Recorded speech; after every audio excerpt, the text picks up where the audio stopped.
দুদিন ইন নরক। আমার মৃত্যুর পর যমরাজ আমাকে নরকে পাঠিয়েছে, আর নরকে আমার 3 সপ্তাহ হলো। আর এতদিনে নরকে থেকে আমার চুলের অবস্থা পুরো খড়ের মতো হয়ে গেল। না পারি শ্যাম্পু করতে, না পারি কিছু করতে। যাই হোক, সকালবেলা রেডি শেডি হয়ে আমি গেলাম ব্রেকফাস্ট করতে। আর এখানে কিন্তু প্রতিদিনই ব্রেকফাস্টে আমাকে খেতে হয় চাবুকের বাড়ি। আর এই চাবুকের বাড়ি তুমি খেতে চাও আর না চাও, খেতে তোমাকে হবে। নরকে চাবুকের মার খাওয়ার পর খেতে দেওয়া হয় পচা রক্ত। জানি না এগুলো কিসের পচা রক্ত, কিন্তু এটা খেয়ে আমার রীতিমতো বমি পেয়ে যায়। ভীষণই বাজে। চাবুকের মারটা আমার পেটে সহ্য হলেও এই পচা রক্তটা যেন আমার পেটে একদমই সহ্য হলো না। ধুর, আমার সমস্ত বন্ধুরা মরার পর স্বর্গে গিয়েছে, আর আমি মরার পর নরকে এলাম। কেন যে ভগবান, আমি এত পাপ করতে গিয়েছিলাম।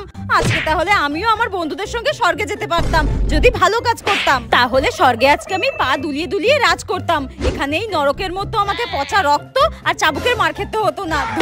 মরার পর তো আমাকে নরকে পাঠিয়ে দিয়েছে, এখনো নাকি আমার শাস্তি বাকি রয়েছে। কি যে আছে। তারপর মর্ত থেকে আমাকে আমার বেস্ট ফ্রেন্ড ফোন করলো আর বলল সে আজকে মারা গিয়েছে, আর তাকে নাকি আমার মতো নরকেই পাঠানো হচ্ছে। আর আমি আমার বেস্ট ফ্রেন্ডকে বললাম হ্যাঁ চলে আয় চলে আয়, এখানে দারুণ মজা হচ্ছে। আর সে বলল না রে, আমার খুব ভয় করছে। আর আমি তাকে বোঝালাম আরে কোনো টেনশন করিস না, এখানে দারুণ মজা হয়। এখানে আসলে তুই পুরো নরকের রানীর মতো থাকবি, আর আমরা দুই বান্ধবী মিলে খুব মজা করব, খুব এনজয় করব। এখানে চলে আয় চলে আয়। আর সেও রাজি হয়ে যায়। এই বলে আমি ফোনটা কেটে দিই। ফোনটা কাটার পর আমি মনে মনে বলি আয় না একবার এখানে, মজা তখন টের পাবি। একবার আয় না, চাবুকের বাড়ি খেলে সব মজা বেরিয়ে যাবে। আমি তো একা পাপ করিনি, তুইও আমার ক্রাইম পার্টনার ছিলিস।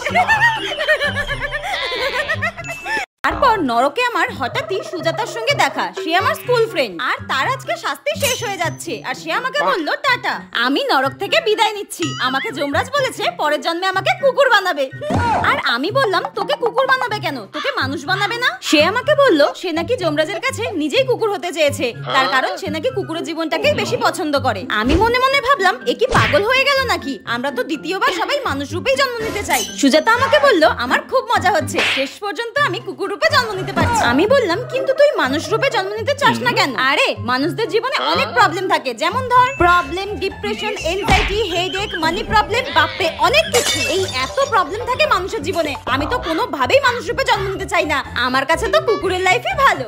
আমি বললাম হ্যাঁ রে, ঠিকই বলেছিস, মানুষের জীবনে প্রচুর প্রবলেম, কিন্তু তোর যে মনস্কামনা পূরণ করেছে এটাই অনেক। হ্যাঁ রে, যমরাজ আমার এক কথায় রাজি হয়ে গেছে আমাকে দ্বিতীয় জন্মে কুকুর বানানোর জন্য। আমি তো এখন ভীষণ খুশি। আসলে কি বলতো, আমি আমার আগের জন্মে খুব একটা বেশি পাপ করিনি যতটা তুই করেছিস। এখন আবার কি, কুকুরের লাইফ তো খাও দাও আর ঘুরে বেড়াও, আমিও তাই করব। টাটা। আমার তো সুজাতার কথা শুনে খুবই হিংসা হলো। যাই হোক, হিংসা করে কি করব, আমাকে আমার লাইফ তো মেনে নিতেই হবে। আমি তো গত জন্মে প্রচুর পাপ করেছি, তাই নরকে এখনো আমার প্রচুর শাস্তি বাকি রয়েছে। হঠাৎই আমার একটা ফোন এলো, আর ফোনটা করেছিল যমরাজ। যমরাজ আমাকে বলল তোর পাপের ঘোড়া পূর্ণ হয়েছে, তাই তোকে নরকেই গরম তেলে ভাজা হবে, তোকে আর দ্বিতীয় জন্ম দেওয়া হবে না। ফুটন্ত গরম তেল দেখে তো আমি প্রচন্ড ভয় পেয়ে গেলাম। তাও আমি গরম